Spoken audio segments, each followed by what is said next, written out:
Hello there, world of tankers. Welcome to the channel. I'm your host, Droodles Blitz, and in today's video, I'll be playing in a vehicle that I've wanted to get on my main account for a very long time, and I finally have been able to do so, and that is the Lorraine 40-ton Fearless. This is a tank that I've always wanted to get for a couple reasons. First of all, it's a super fun autoloader, and unlike most autoloaders, this one is actually pretty well balanced.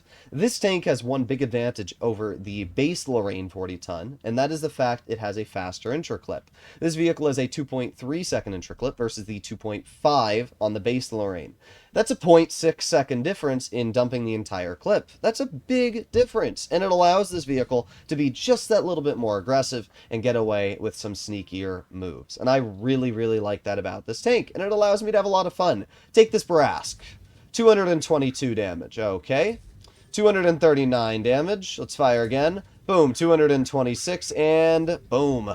I think that one penned as well. If you add all that up, that's 900 damage we just took off of that poor Barask. That is an insane amount of damage, and yeah, I don't think that player enjoyed that, even in the slightest. But now we are going to reload again, and we're going to use our speed boost and start flanking. You'll notice that this tank actually has pretty decent reload as well. We already have our shells back, and we're going to start flanking. The reason it actually took me so long to get this vehicle, and I haven't even gotten the G-SOAR Fearless or T49 Fearless, is simply down to the fact that I don't consider ratings to be fun or skill-based. I really was hoping that when Wargaming first added the ratings game mode into Blitz, that it was going to be a skill-based game mode. But the problem is it really just isn't, and kind of takes away the fun. I've seen people with 5,000, even 6,000 rating points that just spam battles, and instead of actually being good at the game, have played thousands of games in a Smasher or, an overpowered tier 8, and because of that, they just have more points, because you only have to go up a little points every game, but play thousands of battles to be ahead of somebody that doesn't spam games every single waking second of their life. And it is a bit of a bummer, because for me, I want ratings to be a skill-based endeavor. I want ratings to be, oh, look, you're better than these people, you're going to go up more points, and you're going to have more of an advantage in this game mode. But that's not how it is. And because of that, after grinding and painfully playing thousands of games in a month period to get the IS-6 Fearless, I decided, yeah, it's not worth the time or the effort to get all of these other ratings vehicles unless Wargaming revamps the system. So that's really why it's taken me so long to get my hands on this tank. But Wargaming finally released the Lorraine Fearless for, I think it was 25,000 season points. It previously was 29,000, but I said I'm not paying that much for this tank. But it became 25,000 in the latest shops, and I picked it up. So I finally have the vehicle now. And you can see that it's been a pretty good beast for the first game here. 2,600 damage dealt. I'm really surprised I didn't kill that AMX with that RAM. I really thought I was going to. But we have the WZ-110. We're going to get 215 damage into him. 197. Another 240. That's already 600 damage. Damn. That shell really did not like me. But we ended up dealing 3,244 damage in this game. Plus, we hit that blind shot on the enemy Barask, so we're actually at around 3,400 damage. Pretty solid result, to be entirely real. And if you don't believe me on the fact that players who spam ratings aren't that good at the game, 3,500 damage was an ace for my vehicle. And if you don't believe me, you can see that right here.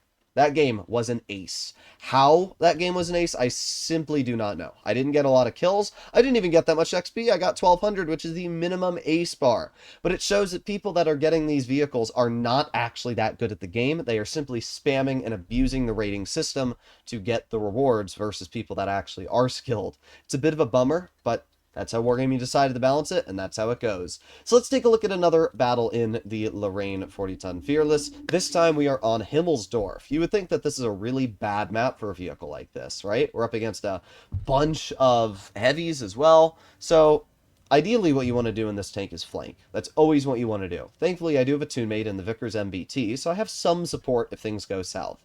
Now, at the beginning of this battle, I'm looking at the enemy lineup. What do they have? They have a CDC and an AMX-13 M24. And while they do have one tier 7 medium and we have two tier 8s, which is definitely an unfair advantage on our side, That tier 7 medium is still one not to be messed with. It has 225 damage and a 2-ish second intro clip. That means it can deal 450 damage in a very short period of time. So you have to be super, super careful when you're up against that tank because it can definitely cause some problems.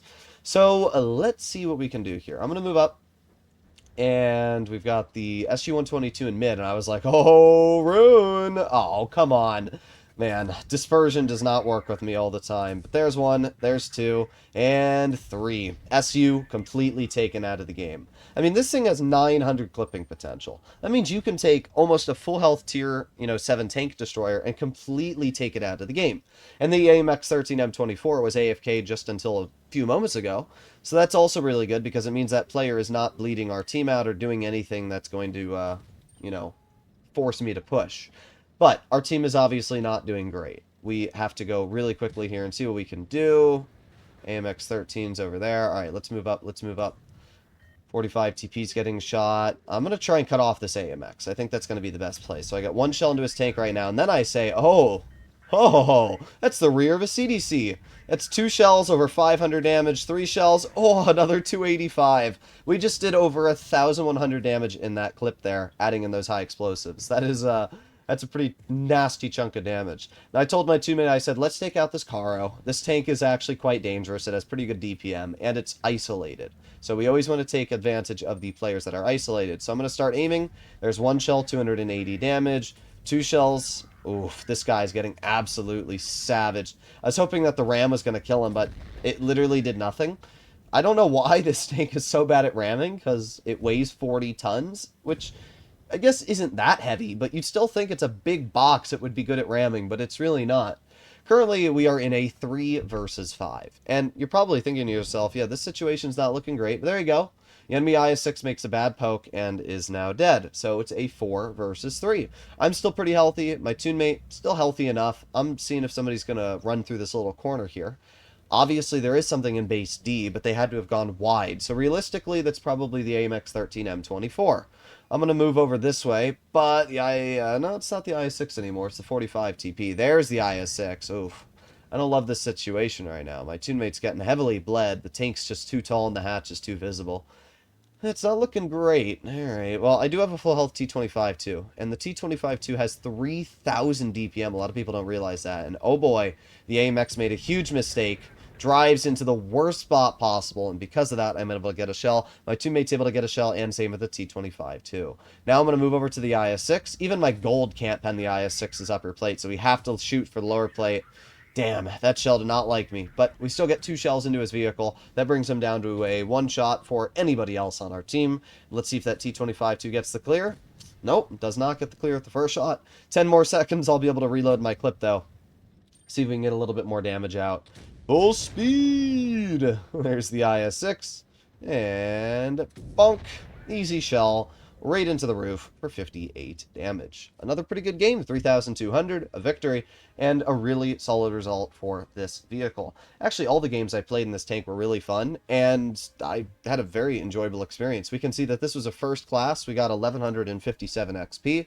My teammate did 3,300 damage as well. We basically single-handedly carried this game. I mean, our T25 too, you thought may have done something until you realize that that player actually did 378 damage. It's kind of crazy when you play these games and you think, oh, I have a teammate.